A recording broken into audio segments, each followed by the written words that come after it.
À défaut de carte réelle, voici le plan des voiries supposées exister en 1700, réalisé à partir des plans partiels de 1699 et du plan napoléonien.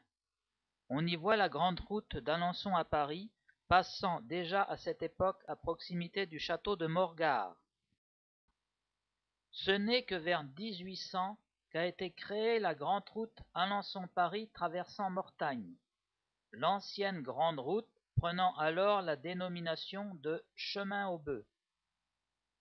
Vers 1820, suite à la construction de l'actuel château de Morgard, le chemin de Morgard à Mortagne via la Fontenelle est remplacé par un chemin rejoignant la grande route de Paris passant par La Brèche, ce qui se trouve confirmé sur le premier plan cadastral de 1830. 1847. Création de la route actuelle de Mortagne à l'Aigle et de la route menant à Saint-Hilaire.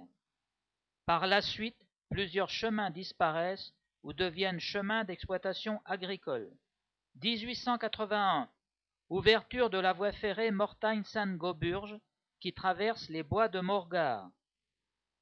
C'est ce même ensemble de voiries que l'on retrouve sur cette vue aérienne de 1949 ainsi que sur celle de 1957.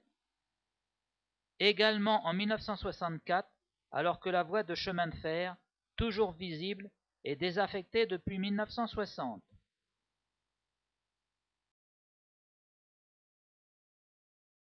« 1966.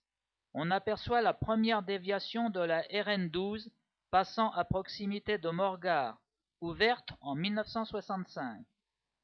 2000. Dernière vue aérienne de l'ancienne déviation de la 12 avant les travaux de la mise à 2x2 voies. Sur cette vue de 2008, on aperçoit la 2x2 voies ouverte en 2003 et traversant les bois et terres de Morgard. 2017, vue aérienne la plus récente avec l'ensemble des voies actuelles encerclant Morgard. Petit retour en arrière avec le tracé actuel des voies de communication sur une vue aérienne de 2000, puis sur une vue aérienne de 1957, et enfin en superposition au plan imaginaire de 1700.